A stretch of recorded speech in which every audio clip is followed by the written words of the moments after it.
Greetings. This is episode 309 of the Outback Mind podcast. Thank you so much for joining in. Well, second podcast on video, and very grateful for the opportunity to be able to do this. Took a lot of ambivalence. Thought I'd get over the procrastination stage, and I usually dive into things, but probably for the last year or two, I've contemplated doing video podcast because the audio way of doing it was very easy. But now it's time to jump into the deep end and actually start to show visuals. So I'm very grateful for you joining me on YouTube, or if you're listening on audio on Spotify or iTunes or Podbean, thank you so much for joining in. Fair bit happening with the Outback Mind Foundation, working towards a wonderful new documentary. More details coming to that, coming around that soon. Very,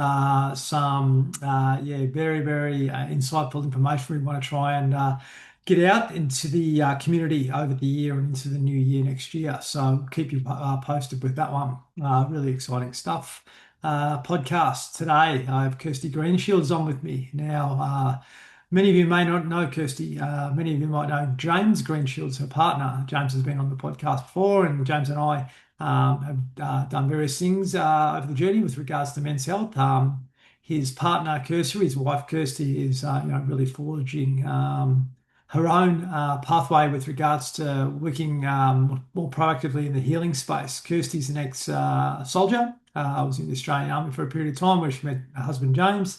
And certainly, as a wife, had challenges supporting a husband that was in the military and obviously going away to combat and then coming home. And James, if you haven't explored James's journey, I really encourage you to reach out and look at what James has done over the last decade, because he's done some wonderful stuff to help lift men up and do more to educate men around emotional intelligence and leadership and so forth. So Kirsty's been a tremendous support to him, but more importantly, she's been able to step into her own power and truth, and she's very focused on healing and holistic healing, and more importantly, frequency healing. So this is something which is not, I suppose, discussed often enough in Australian society. It's a very real thing. So Kirsty's going to have a chat to us today about what she's doing in that space. There's some wonderful stuff from a technological point of view, which is helping people heal and get back to natural rhythm and coherence again through some of the technology that she's working with, but also what she's doing in regional Australia here to be able to help people around the Seymour area, but also more broadly throughout Australia too. So going to have a chat about all that and everything in between. Please follow the Outback Mind Foundation on social media. As a charity, it's pretty hard for us to survive. If you feel free, if you feel comfortable to give us a donation, we'd really appreciate that to help us continue our work.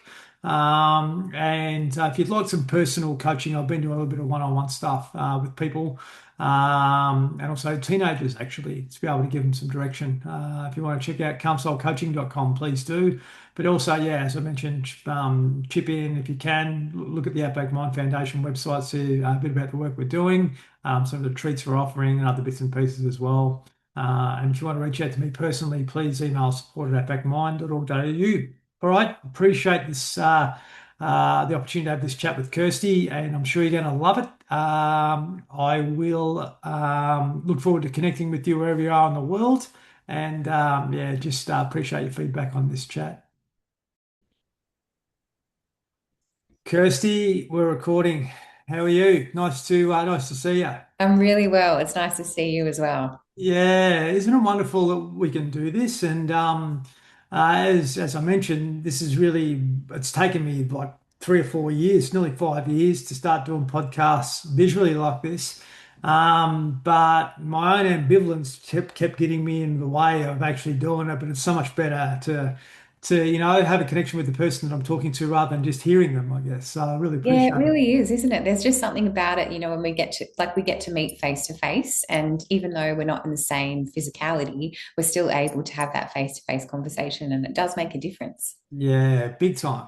What Yeah. were you born in the 70s? I think you were. Yep, I Yeah, was. yeah. So who would have thought back then that we'd be doing this? Who would have thought?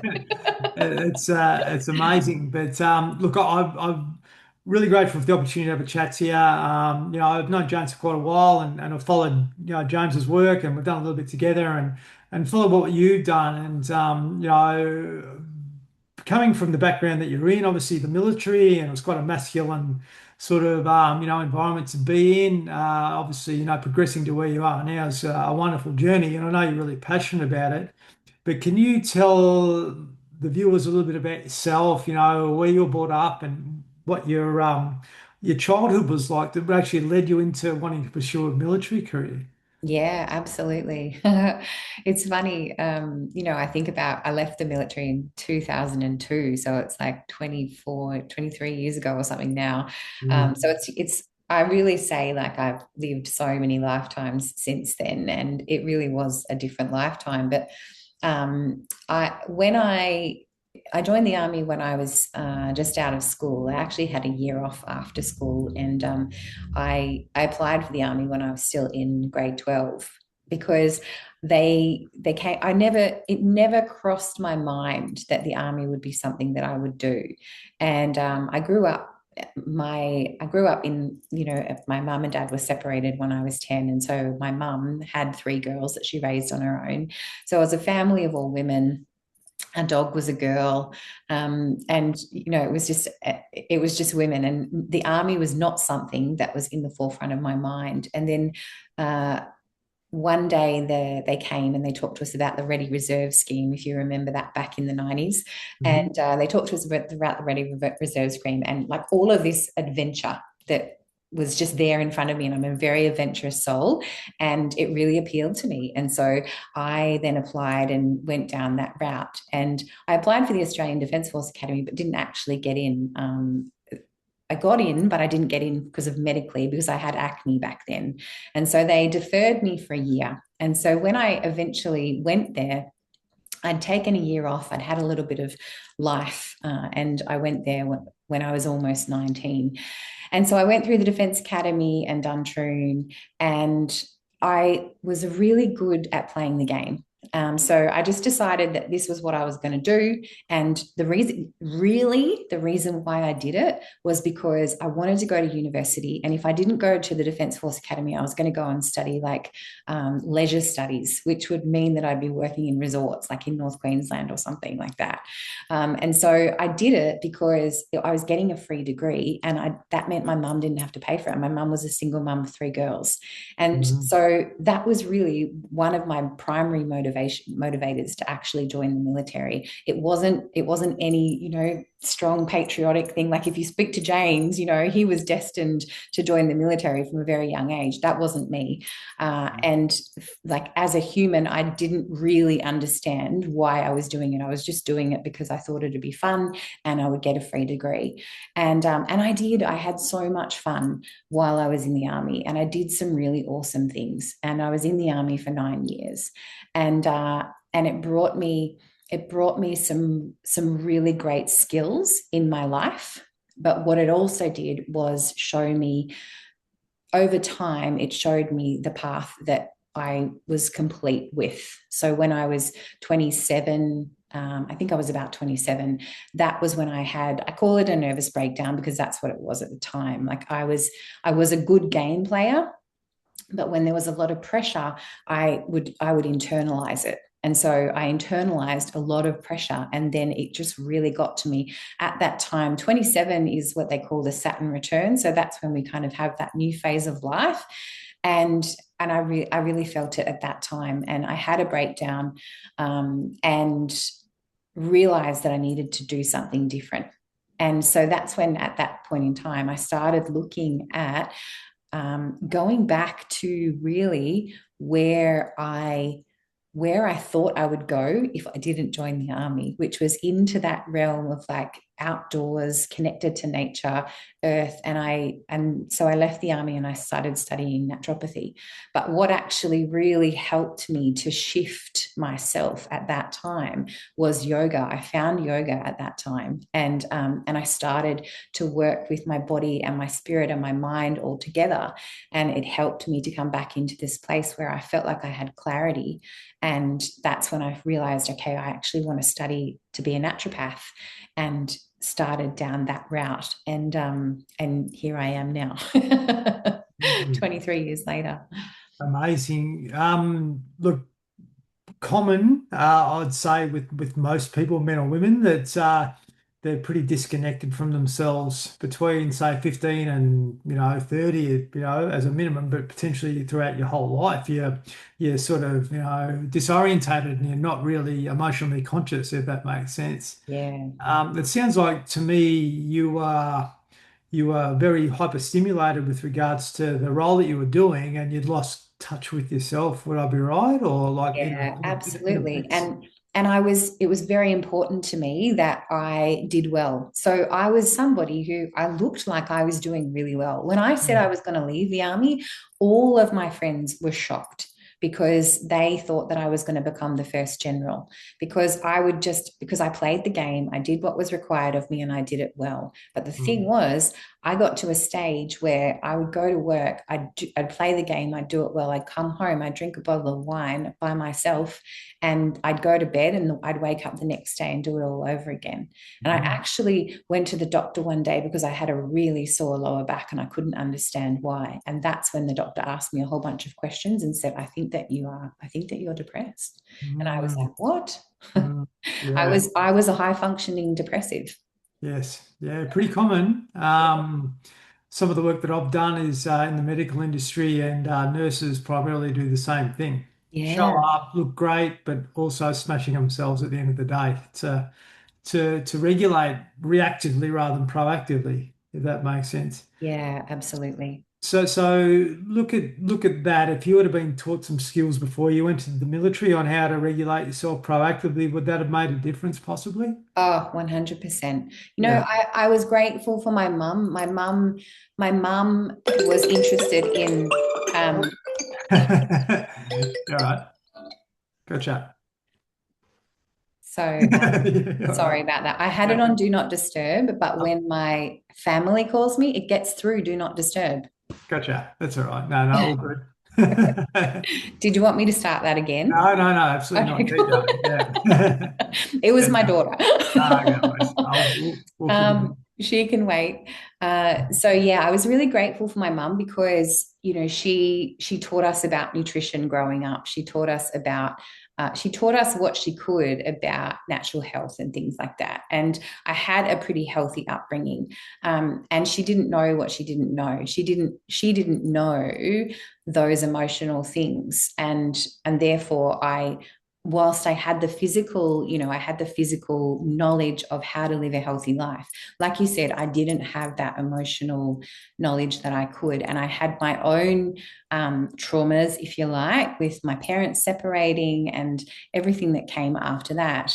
And so all of those things accumulate over time if we don't actually know how to deal with them. And so, absolutely, if I was taught, that's how we raised our daughters. We raised our daughters to know how to be able to regulate themselves and how to be able to work through challenging situations, and to understand and work with their emotions. Wonderful.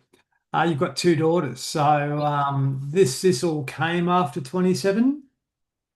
Yeah. So my Yeah. first daughter was born when I was 30. Yeah. Yeah, yeah, great. So you went through a bit of a patch there for 2 or 3 years to get yourself right again, and Yeah. Yeah, I did. yep, and then started to have a family. So wonderful. I know, and this is probably really relevant to being the wife of a high achiever.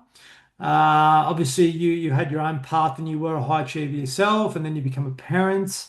And obviously, James, was away a lot and come back. And I've talked to James about this, and his own experience about being in a high stress environment, and then sort of coming back and trying to integrate back into the family home, how challenging that can be. But the ambivalence or the disconnection that we have with our energy going into the house and what that actually did to the household. Could you tell us a bit about your experiences as a wife with that? Because I think it's really relevant and important. Yeah.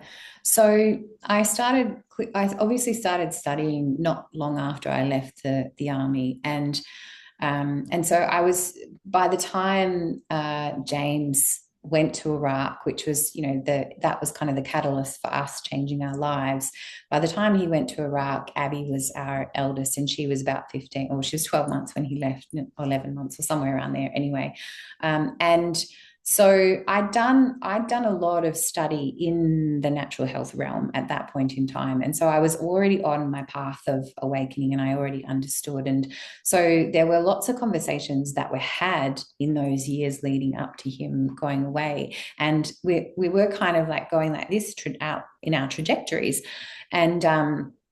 And there was a lot of separation where there hadn't been before, because we were both in the military. We were both very competitive with each other for a long time. But then when I started on this new path, things shifted and created different types of tension. And so when he got home, well, when he was in Iraq, we realized that we needed to change things. And when he met me just before, 3 weeks before he had the incident with the IED, we decided that we would have another baby. And when he came home, we got pregnant quite quickly, which was really amazing because we weren't expecting that to be the case.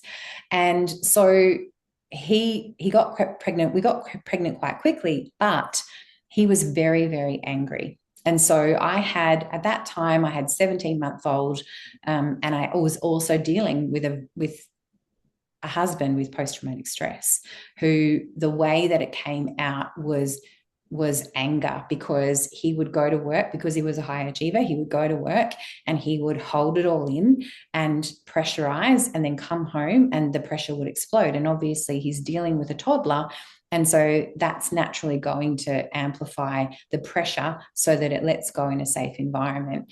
And so we had a lot of conversations about that.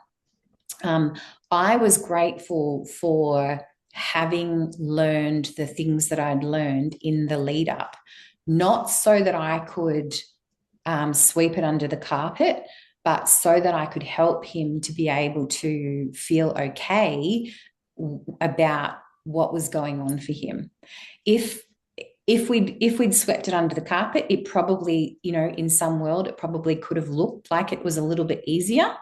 But the way that I worked with it was to encourage him to, like, when he did sort of have one of his episodes where he'd get really angry, I would ask him about it. I would ask him, why are you angry? What is this serving? And look at how your daughter is responding to you. Because one of the things that I realized when it was going on, there was an incident where he got very angry at Abby one day, and he lifted her up, and I walked into the room and I saw him looming over her, and the fear rose in me as the mama bear. And I looked at that situation and I was immediately taken back to when I was a little girl and how I felt sometimes with my dad. And in that moment, I went, this has to stop. This stops right now. And that moment changed everything for me, because I said to him, I'm not going to repeat, my daughter is not going to repeat this pattern. She's not going to have this experience of a father who bullies her into submission because he's angry.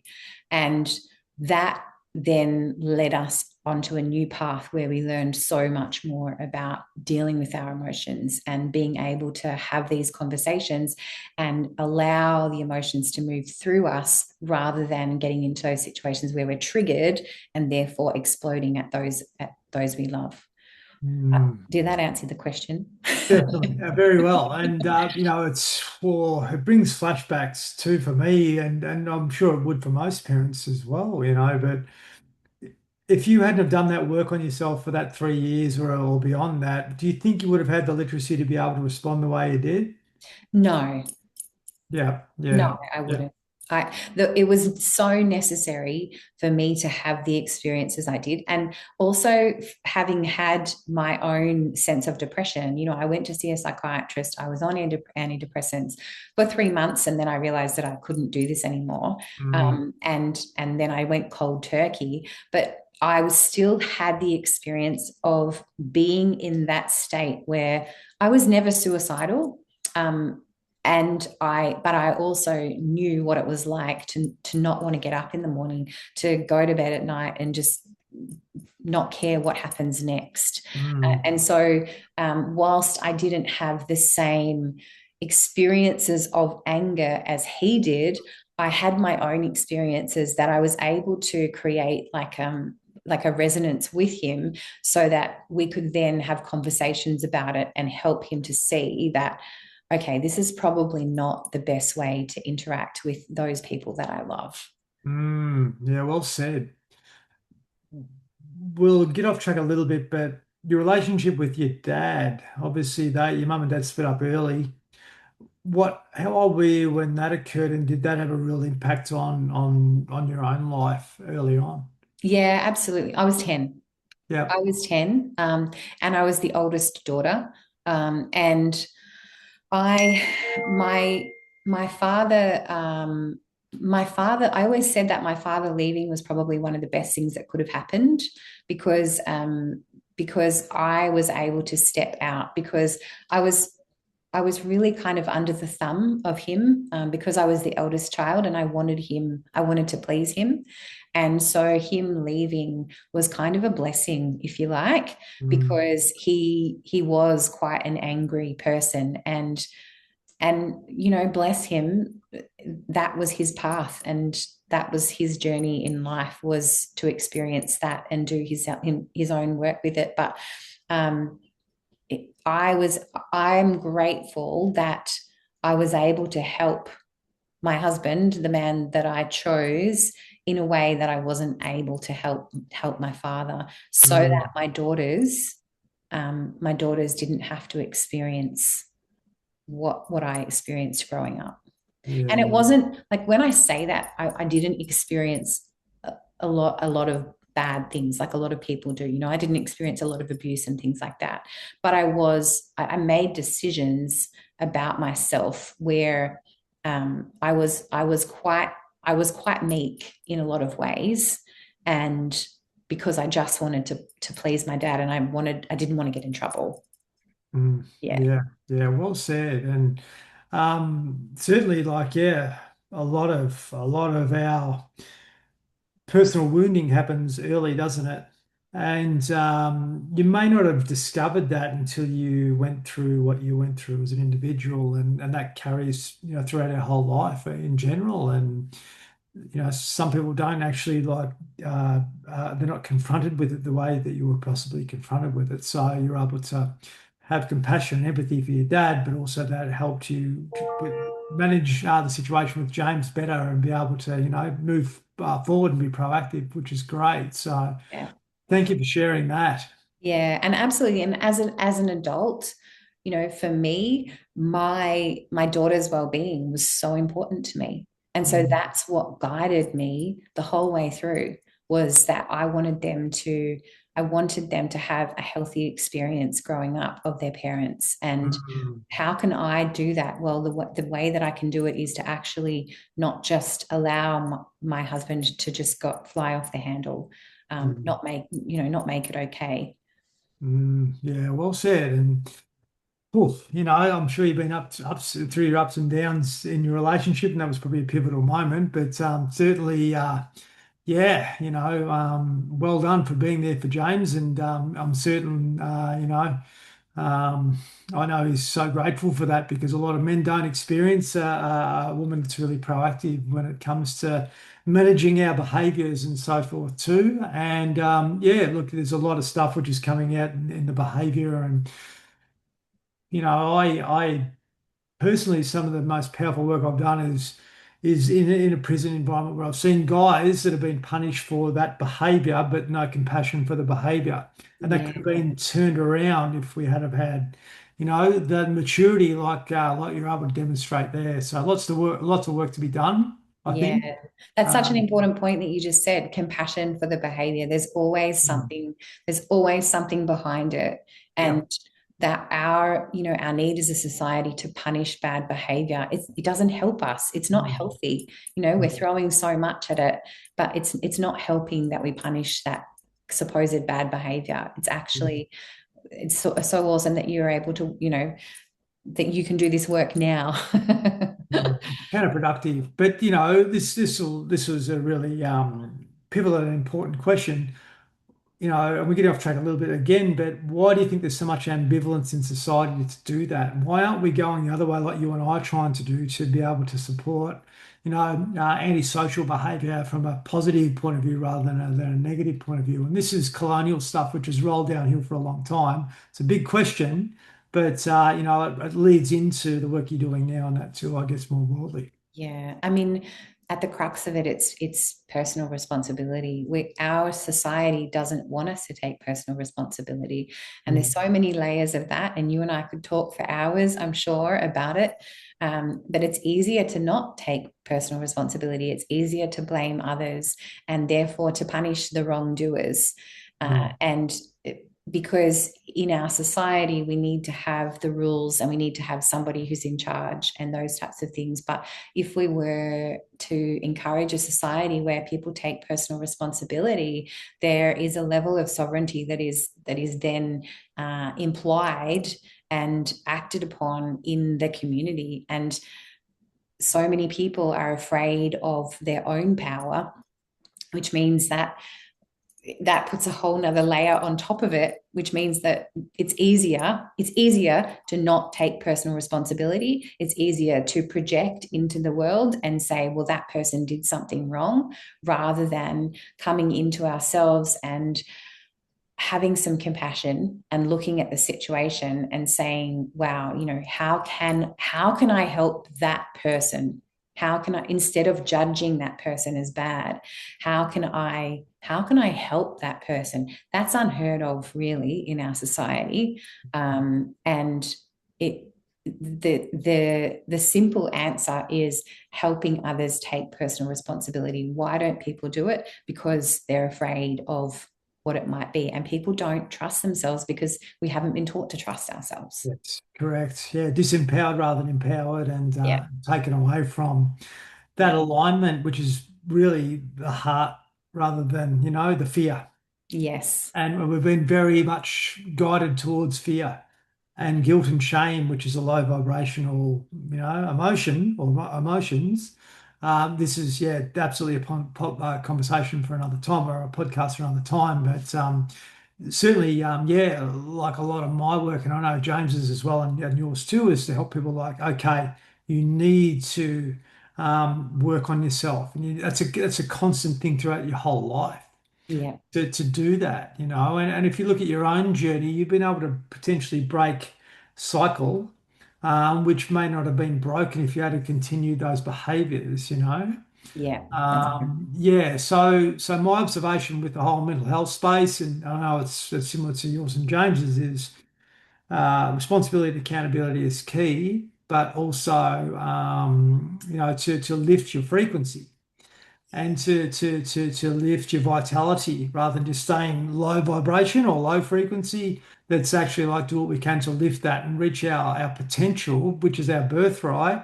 And a lot of us are going the other way, into discomfort as being the norm, yeah. and suffering, living a life of suffering and just battle and day after day going around that loop, which is not the way it's meant to be. But if you're not careful, you can slip down that pathway really quickly. Absolutely. So for you, people like you and I, and that's a step out of our comfort zone of military and paid income and those sorts of things, is challenging, but at the same time, we potentially have had to take that leap of faith so we can create a good life for ourselves where we're actually making a difference rather than one that's keeping us not in a life of fulfillment and enjoy, if that makes sense. Yeah, absolutely. I actually lost you for a minute because my internet dropped out. Gotcha. No, I'm I all don't know good. if you All good. realized. I Okay. think we're fine. So Yeah. tell me a bit about what you're doing now, because like my observation with what I've seen about your path currently is you're on track and what you're doing is lighting you up rather than dumbing you down. Well, yeah, Yeah, absolutely. yeah, yeah. And you know what you were just saying before, like the crux of what you got was that you were talking about amplifying frequency. And Mhm. what I wanted to say was was the way that I always love to look at it, which I'm sure is the same for you, is that we are nature, and nature naturally grows. Nature is not, and at the same time, she decays. But in the decay, and nature is not a she, nature is like, but I'm just saying, I'm just referring to Yeah. nature as a she for the purposes Yes. of this conversation. Yeah. But nature decays, and then through that decay, she re-energizes herself, and then she grows in another form. And this is the thing, is that we are all energy all of the time. And when we get to do the things, we take responsibility to do the things and to receive what it is that we need to help ourselves grow. We eat the good food, we find the good environments, we be with the people that light us up, we do the things that light us up. We get to feel more of that sense of vitality within ourselves. And the thing is as well that so many people have moved out of that, have moved out of that knowing.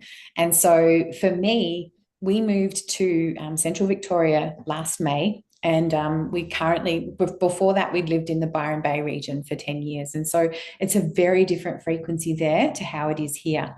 And when we first moved here, I was guided that it was time for me to open a holistic health clinic once again. And I was like, in this town? No, I can't And do that's Seymour, so it's a military town. it. Yeah, yeah, I get it. So there was a lot of resistance in me to do that. But I was it was like, no, you're doing this. You are doing this. And so the last few years have really shown me that it's so important for me to follow my guidance and what it is that is that's coming through for me. And so I was like, okay, if this is going to happen, then I'm just going to take the steps. Anyway, everything unfolded really easily for me. And but what I said was, if I'm going to do this, I am going to have frequency technology. And I didn't know what that meant. I didn't know what it looked like. I didn't know. I was just like, all right, I'm going to have frequency technology. So I opened my eyes and I was like, right, show me the frequency technology that I'm supposed to have. And I was shown it very quickly when I decided that I was actually going to open this health clinic. Mm. And what it is, it's pulsed electromagnetic frequency technology, which is grounding technology. People that are listening may have even heard of PEMF. Like, there are PEMF beds, there are PEMF mats, and it is grounding technology. It helps, it moves electromagnetic pulses through our body that replicate the earth's frequency and help to charge our cells, because that's what it does. That's what the earth does when we put our bare feet on the earth. The thing is that on a day-to-day basis, there's so many other stresses that are bombarding us, that putting someone's feet on the ground can just be challenging for them. And so Mm. this technology that I found is simply like a little foot machine that you put your feet on. It has metal plates, and it sends the electromagnetic frequencies through your body, and it charges your cells, and it grounds your body. But it's also broad spectrum frequencies. So it works with terahertz as well, which actually helps to change the structure of the water that moves through the body. And this is like not me giving science. I'm not giving medical advice, and I'm not scientific. I'm not explaining it in a scientific way. If you do want to find out more about it, there are a lot of scientific explanations there. For me, I speak in metaphor and symbols, and I understand how things work in that way. And the terahertz, we're 80% water, say, as humans. And so, therefore, when we can restructure the waters that move through our body, we begin to change our physiology. And this is what I'm seeing with people that are using this frequency technology. I had no idea how this was going to impact my clinic, or how it was going to impact my life. People come in and they've had a whole bunch of medical problems, and they put their feet on the machine, and after a few weeks there's something that's they're different, they're lighter, because Mm. they've just been allowing themselves to receive these frequencies that they haven't been doing before. And for me previously, I was like, no, I don't need anything else. I don't need to have supplements. I know how to do this. I'm connected to the earth. But this technology is helping people to bridge between where they are and where they can be at a higher frequency.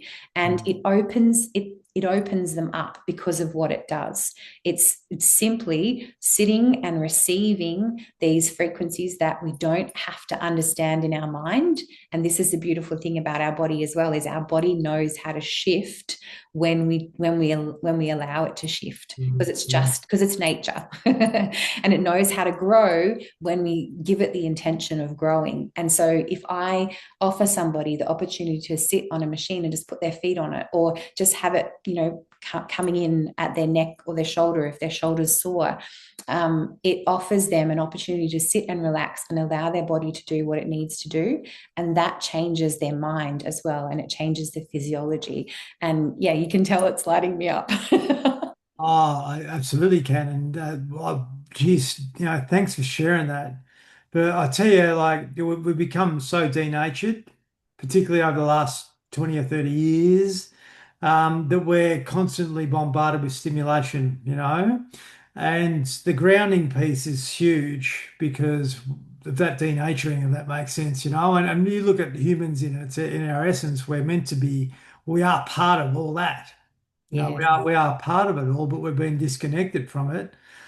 So, the challenge is to live in modern life to be able to combine the two if you can. If you haven't got access to forests and all those sorts of things, which, we're meant to be really living in, how do you do it? And what you've described is a shifting of energy, and also being able to have that currency in our body work through the right frequencies.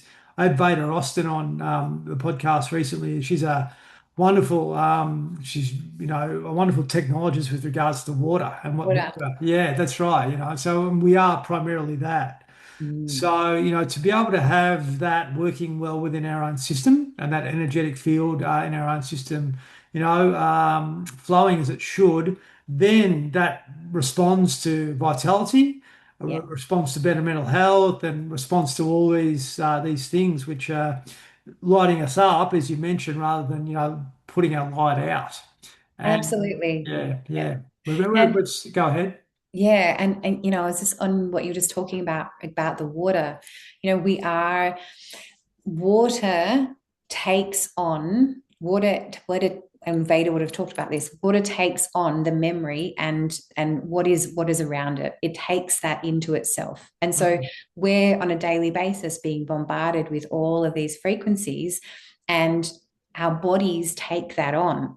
And when we stop and we allow ourselves to either sit barefoot in the earth or sit with one of our feet on these frequency machines, we change it, because actually so many of us want to still be able to live this life of connectedness. Like we wouldn't be able to have this podcast if we didn't have this life of connectedness. Yes. And so we get to have the best of both worlds by using this bridging technology to support us to be even more healthy. And we can be connected to the earth, and we can be connected to technology at the same time. And Mm. yeah, and have that really healthy balance. And also, because it's restructuring, it's helping our cells remember what they're here for. And so it's helping us to create a greater internal balance and harmony as well.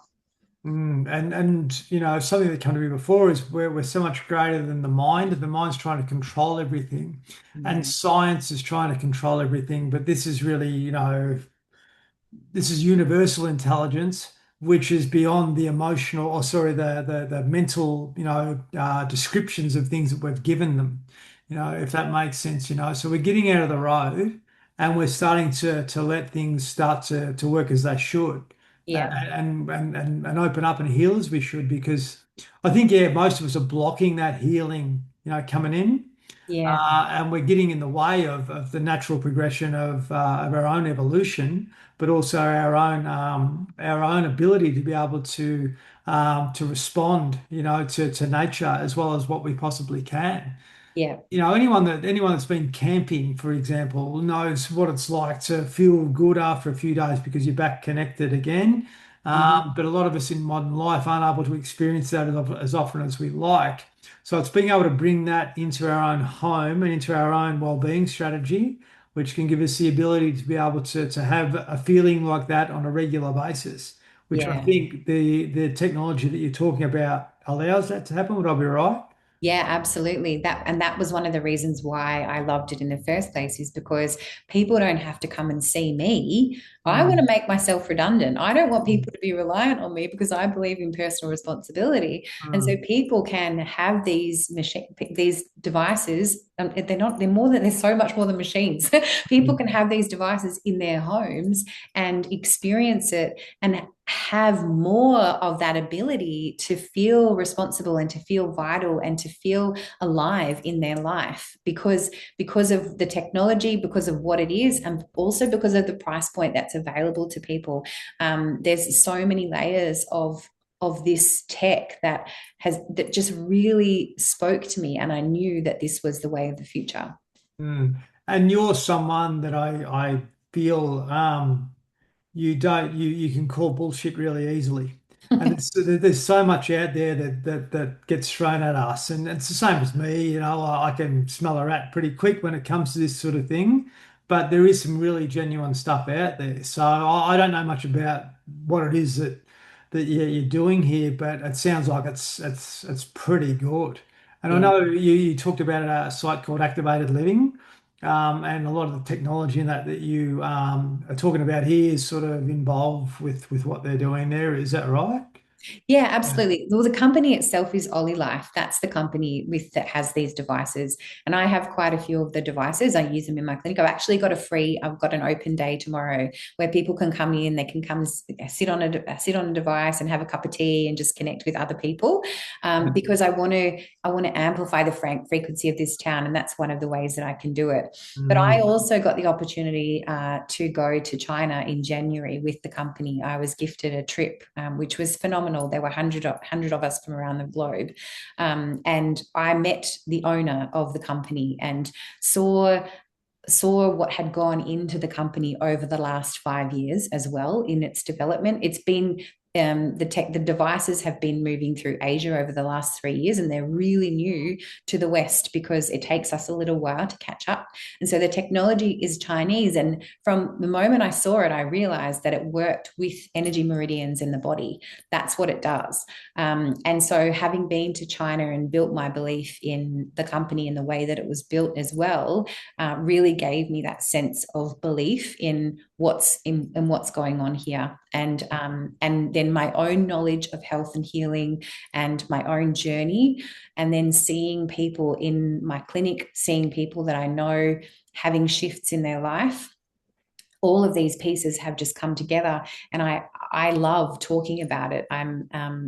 Because I know that people I still love working with people and helping them to come and see me and have a bodywork session, because I know how important that is. I love having bodywork sessions myself, mm, and at the same time being able to have this technology that they can go home to at the end of the day and just put their feet on, like while they're watching TV. They can meditate, mm, but they can watch TV and have it on.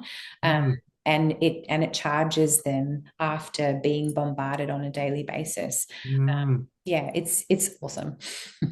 Yeah, and that's another important thing too. Like we do have these little band-aid fixes, or we'll go to see a healer occasionally.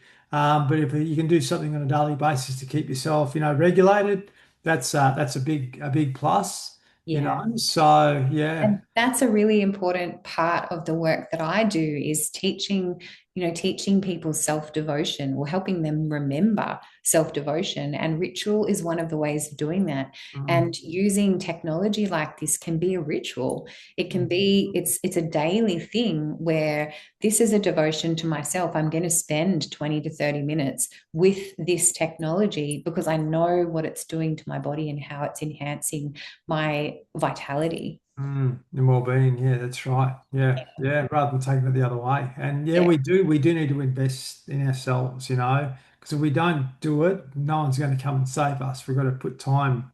And we've got this really reactive culture where we get sick or we get broken, then we try and do something, but to try and do things proactively to prevent it is our own responsibility, as you said, I think, which is really key.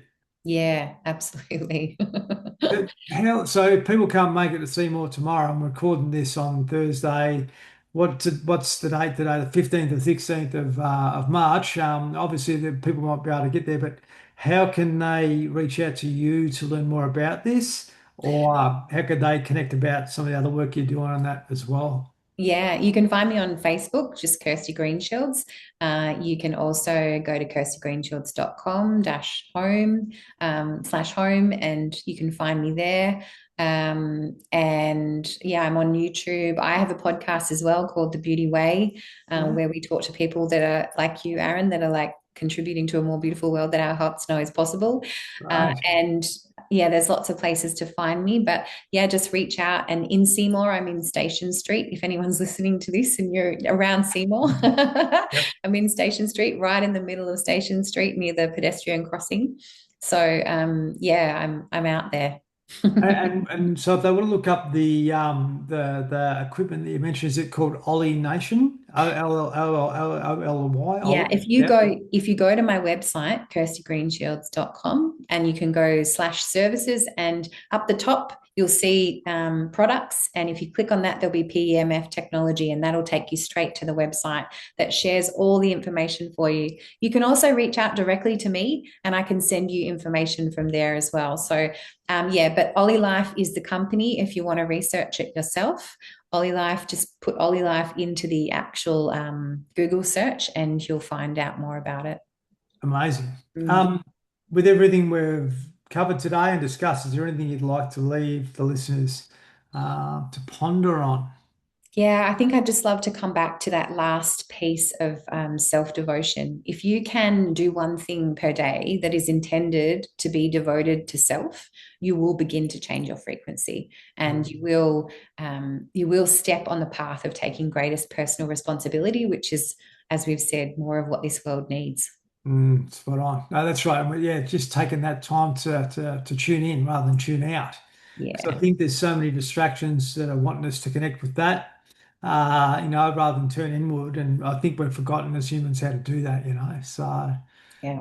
So, Kirsty, thank you so much. I think the best yet to come for you. You've obviously found your path now, and unfortunately, for the first 25 or 35 or 40 years of our life, we're sort of trying to figure that out. But it sounds like Trial and error. yeah, you've got yours now, which is really good. So yeah, please reach out to Kirsty directly, and yeah, so much, so grateful for the chat. Really appreciate it. Thanks, Aaron. Thanks for having me on. Too easy.